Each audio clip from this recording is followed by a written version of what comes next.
Advocate C Padmanabhan, കോടതിയുടെ ഈ വിമർശനത്തെ എങ്ങനെ നോക്കിക്കാണുന്നു? ഇത് ആദ്യമായിട്ടല്ല ജസ്റ്റിസ് എ ബദറുദ്ദീൻ വടിയെടുക്കുന്നത്. നിരന്തരം വിമർശനങ്ങൾ SITക്ക് നേരെ. വളരെ ദൗർഭാഗ്യകരമായ ഒരു കാര്യമാണ്.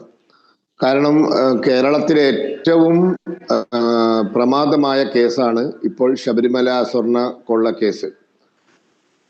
മാത്രവുമല്ല, അത് അന്വേഷിക്കാൻ കോടതി തന്നെ ഒരു പ്രത്യേക അന്വേഷണ സംഘത്തെ നിയമിച്ചിരിക്കുകയാണ്.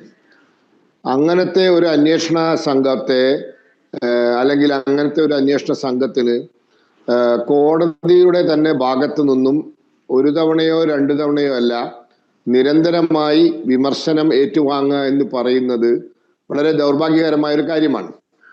ഇപ്പോ നമുക്ക് എല്ലാവർക്കും അറിയാം, ഒരു പ്രതി, അതായത് അന്നത്തെ ദേവസ്വം ബോർഡിൽ അംഗമായിരുന്ന, ബോർഡ് മെമ്പർ ആയിരുന്ന, ഈ കാര്യങ്ങളൊക്കെ ചെയ്യാൻ വേണ്ട തീരുമാനമെടുത്ത് അതിൽ ഒപ്പിട്ട ഒരു പ്രതിയെ പ്രതിയാക്കാൻ കോടതി തയ്യാറായില്ല. പോലീസ് തയ്യാറായില്ല. അപ്പൊ അന്നാണ് കോടതി ചോദിച്ചത്, ഈ പറയുന്ന ആളെ അതോടൊപ്പം തന്നെ അയാളുടെ കൂടെയുള്ള മറ്റേയാളെയും നിങ്ങൾ പ്രതി ചേർത്തിട്ടുണ്ടോ, അറസ്റ്റ് ചെയ്തിട്ടുണ്ടോ എന്ന് ചോദിച്ചു സർക്കാർ അഭിഭാഷകനോട്. അപ്പൊ ഇല്ല എന്ന് പറഞ്ഞു. അപ്പൊ അതിൽ അത്ഭുതം പ്രകടിപ്പിച്ചു, അതിന് വിമർശിച്ചു. അതിനുശേഷം അടുത്ത ഹിയറിംഗ് വരുമ്പോൾ അവരെ പ്രതിയാക്കി അതിലൊരാളെ അറസ്റ്റ് ചെയ്തു, മറ്റേയാളെ അറസ്റ്റ് ചെയ്തില്ല, അങ്ങൊരു ഹോസ്പിറ്റലാണെന്ന് പറഞ്ഞു.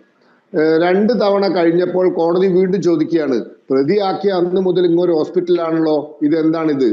അപ്പൊ ഒരു സ്വകാര്യ ആശുപത്രിയിലാണ് കിടക്കുന്നത്. സ്വകാര്യ ആശുപത്രിയിലെ അവസ്ഥയൊക്കെ നമുക്കറിയാലോ.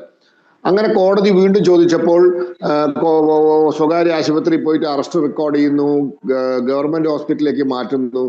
ഇപ്പൊ ഞാൻ മനസ്സിലാക്കുന്നത് ഗവൺമെന്റ് ഹോസ്പിറ്റലിൽ ഡിസ്ചാർജ് ചെയ്ത് ജയിലിലേക്ക് പോയി എന്നാണ്.